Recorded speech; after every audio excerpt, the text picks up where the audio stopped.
یہ آپ کے لوگ بڑے ظالم ہیں، ہم لوگ نمازیں بھی پڑھتے ہیں، روزے بھی رکھتے ہیں، صدقہ زکوٰۃ بھی ادا کرتے ہیں، اچھے کام بھی کرتے ہیں، آپ کے لوگ پھر بھی ہمیں غیر مسلم کہتے ہیں، مسلمان نہیں مانتے۔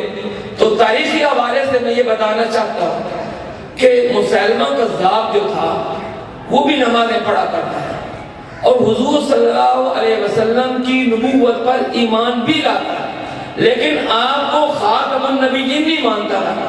آپ کی نبوت کے ساتھ ساتھ اپنی نبوت کا بھی اعلان کرتا تھا، مگر وہ شریعت والے کام کرتا تھا۔ میں جو ایک عینی شاہد ہوں آپ کو اس بستی کا میں یہ بتانا چاہتا ہوں کہ میں نے مسیلمہ کذاب کی بستی جا کر دیکھی جو منہدم ہوئی پڑی ہے، 1400 سال سے آباد نہیں ہے۔ اس بستی میں مسجد کے مساجد کے آثار ابھی تک موجود ہیں، اور اگر آپ تاریخ پڑھیں گے تو سجا نامی عورت جس نے نبوت کا دعویٰ کیا تھا اور مسیلمہ کذاب کے ساتھ ان کے مذاکرات ہوئے تھے، اور وہ پھر سجا وہ نبوت کے عہدے سے دستبردار ہو گئی تھی، اور ان کا مسیلمہ کذاب اور سجا کا آپس میں نکاح ہوا، تو وہ جو اس کی نئی نویلی دلہن تھی اس نے کہا کہ چلو نکاح تو ہو گیا، اب مجھے کوئی مہر بھی دے دیں۔ تو اس نے کہا کہ تمہارا مہر یہ ہے کہ اس سے پہلے امت کے اوپر 5 نمازیں فرض تھی، میں نے تمہارے ساتھ نکاح کی خوشی میں امت سے 2 نمازیں معاف کر دی۔ جب 2 نمازیں معاف کر دی اس کا مطلب یہ ہے کہ 3 نمازیں تو مسیلمہ کذاب بھی پڑھتا تھا۔ تو اگر نمازیں پڑھنا ہی ایمان کی نشانی ہے تو پھر ہمارا سوال ہے کہ سیدنا صدیق اکبر رضی اللہ تعالی عنہ نے مسیلمہ کذاب اور اس کی فوج کے ساتھ جنگ کیوں کی تھی؟ ان کو کیوں قتل کروایا تھا؟ جہاد کیوں کیا؟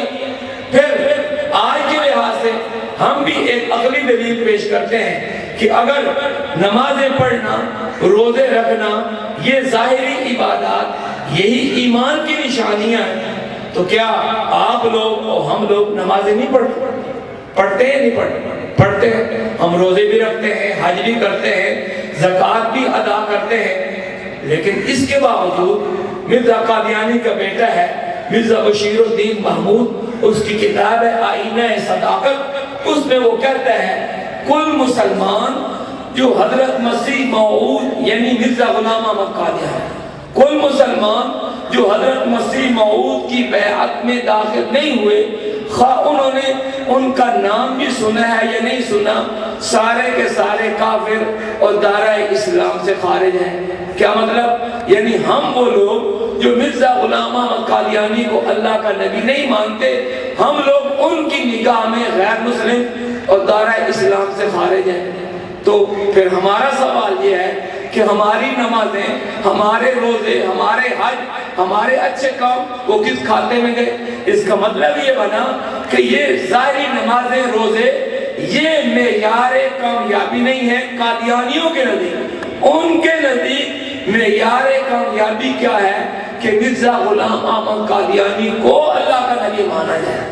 اس لیے ہم بھی یہ کہتے ہیں کہ معیار حق جو ہے وہ صحیح ایمانی کیفیت کیا ہے کہ ان ساری عبادات کے ساتھ ساتھ ہم رسول اللہ صلی اللہ علیہ وسلم کو اللہ کا آخری نبی تسلیم کریں، اور یہ جیسے امت مسلمہ کا 1400 سالہ متفق علیہ عقیدہ ہے، 1400 سالہ متفق علیہ عقیدہ ہے کہ آمنہ کے لال حضرت محمد مصطفیٰ صلی اللہ علیہ وسلم کے بعد کوئی بھی کسی درجہ میں نبوت کا دعویٰ کرے اس کا اسلام کے ساتھ کوئی تعلق نہیں ہے۔ جب تک اس جھوٹی نبوت سے بیزاری کا اعلان نہیں کیا جائے گا اس وقت تک خالی کلمہ پڑھ لینا یہ ایمان کی نشانی قرار نہیں دیا جا سکتا۔ حضرات محترم،